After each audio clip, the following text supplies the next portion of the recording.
Hey guys, welcome back to the channel. This is Young with AR Reliance, and today I will be talking about the basic fundamental concepts of concealment and camouflage. In particular, how to break up your rifle after you've got it configured the way you want it. Now, there's 100 videos out there demonstrating how you can do it and how other people do it. This is just the way I choose to do it, which isn't much different than the other 100 videos. But what doesn't get touched on all the time about concealment and camouflage are the core basic fundamental concepts, knowledge that you need to know. What are the three things that gives people, things, animals away out in nature? Well, it's sight, it's sound, and it's smell. And with sight, there's all kinds of different things involved in it. The way you're positioned with the sun, light striking you at different angles makes you get presented, and you light up different ways. Like I'm standing in my patio right now under shade, but if I step out here, the whole visual dynamic changes due to the lighting change. That can give you away. Other things to be aware of when it comes to sight is in nature, there are two things that do not naturally occur in nature. One of them is straight lines and 90-degree turns or 90-degree angles. That is not naturally occurring. And the color black in a landscape, not naturally occurring. Yes, I know there are black bears, but black bears aren't landscape. In landscape, in nature, black is not a naturally occurring color. The closest you could come to black in nature is shadows, which you want to utilize. But in today's episode, I'm just going to go through these steps on how I'm going to break up my AR to break it up in such a way that it's not as noticeable with the straight lines and man-made angles on it. So here we go. The first thing you're going to want to do is, well, you're going to want to have your battle blaster. Here's mine. So I finally got it configured the way I want it. I got the backup iron sights that I want. I've got the primary optic that I want. I've got the hand guard and the stock that I want. I do have a Magpul quick release sling for it. So all that's really left for this little rifle here is to break it up. Once again, we've got black on the upper and the lower receivers, on the buffer tube. In the barrel, I put these tan Magpul pieces on here to help kind of break it up, but we're going to break it up even more today. So first order of business we need to do is we need to mask off areas that we don't want paint getting into, primarily the injection port, anything that leads to the chamber, the injection port, and the mag well, and probably right around here on the charging handle somewhere. You also want to mask up anything that you don't want to be covered up. If you don't want your optics, then have the tools to take your optics off. I'm choosing to paint mine, so I'm going to make sure my lens, my objective lens, and my other lens are masked off. And then I'm going to go ahead and mask off my muzzle device, just mainly because if I ever decide to switch out muzzle devices, go to a muzzle brake or do some kind of can adapter, that paint ain't gonna seize that up onto the barrel. So let me go ahead and get her masked up. Alright guys, now I've got her masked off here. Let's take a quick look.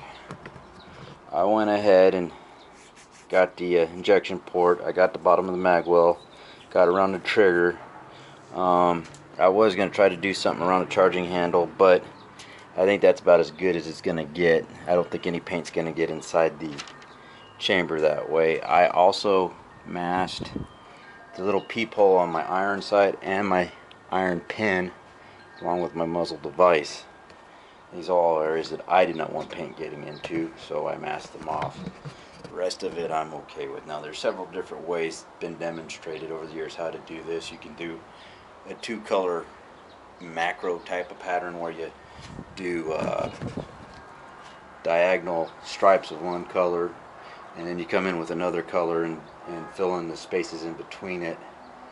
And then you can do some kind of micro pattern on top of those with a 2-paint system. I'm going with a 3-paint system where I'm going to go ahead and do a coyote tan base cover or base coat over the entire rifle. Then I have cut out a stencil here,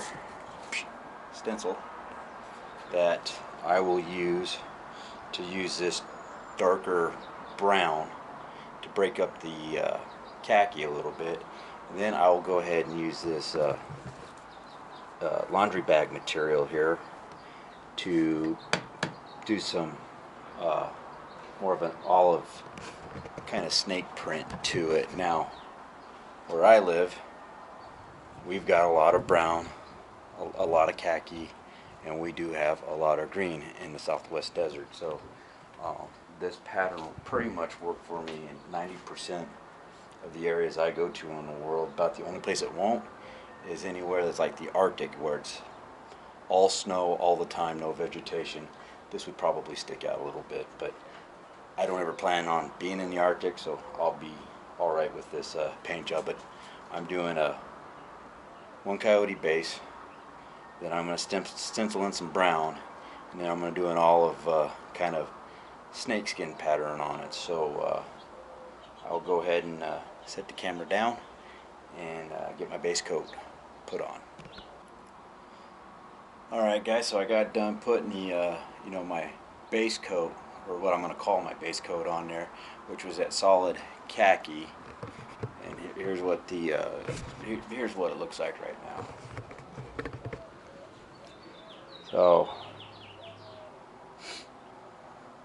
that right there by itself is, as far as a concealment perspective goes, is 100 times better because it doesn't have the black in it. So we eliminated that one item of not naturally occurring colors. So that eliminated that, but we still, because it's one flat color now, we still got to break it up to where we can break up the straight lines in the barrel and the other straight line, and add it. What I'm going to do is I've cut a stencil, and I'm going to break this khaki up with a brown, and that's going to give it another layer to help break the shape up, if you understand what I mean. But that next layer of breaking the shape up will help give us even more concealment as far as our sight is concerned when it comes to concealment. So I'll get back with you in a minute as soon as I'm done doing this next layer. Alright guys, well, I got her done. I went ahead and used my stencils in the dark earth brown, which you can see here and kind of here, over in here a little bit. Turn the rifle around. Ooh, already getting battle worn. That's cool. Whatever. Brown. That was my second coat. And then for my third and final coat, I had taken a mesh bag in the olive green and went ahead and sprayed random spots all along the rifle. The green, now the green with the mesh got a little overspray, so there's kind of a green tint to the rifle, but the more I use it, the more that will wash off, and then khakis and then browns will come through a little more. But having this solid with a stenciled pattern with a mesh kind of scaly pattern on top of it gives you 3 different dimensions, kind of, that allows the rifle to kind of meld into the environment around you and breaking up those straight lines and those 90 degrees. So this is just one example of what you can do to lessen your footprint in the environment, where you're not as noticeable. And sight is the first S. Then the other two, of course, are sound and smell. But if you don't have a suppressor on your rifle, once you pull the trigger, the sound's going to give you away. It's going to be harder for them to see you. So that is kind of my way I paint my rifles, plus an introduction to the basic fundamental knowledge and concepts of concealment and camouflage. So hope you enjoyed it. Hope this helps you out. Don't be afraid to do this stuff. Just make sure you protect the inside, the inner workings of your rifle. Make sure your objective lenses and all that stuff is masked off. And I mean, don't be afraid. If you don't like the way this rifle come out, and I kind of really don't like the way this come out, but I know in a year or year and a half of use, even if I don't change anything about it, it's going to look a lot different, because these colors are going to fade out, things are going to get scraped up and rubbed off, and it'll have that battle-worn look that everybody's wanting.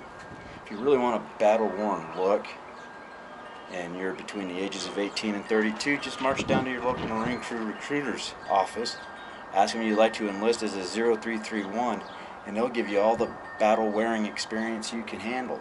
So, hope this has been helpful. I'll try to drop more content as stuff comes up, but this is it for today, guys. I hope you enjoy it. Thanks.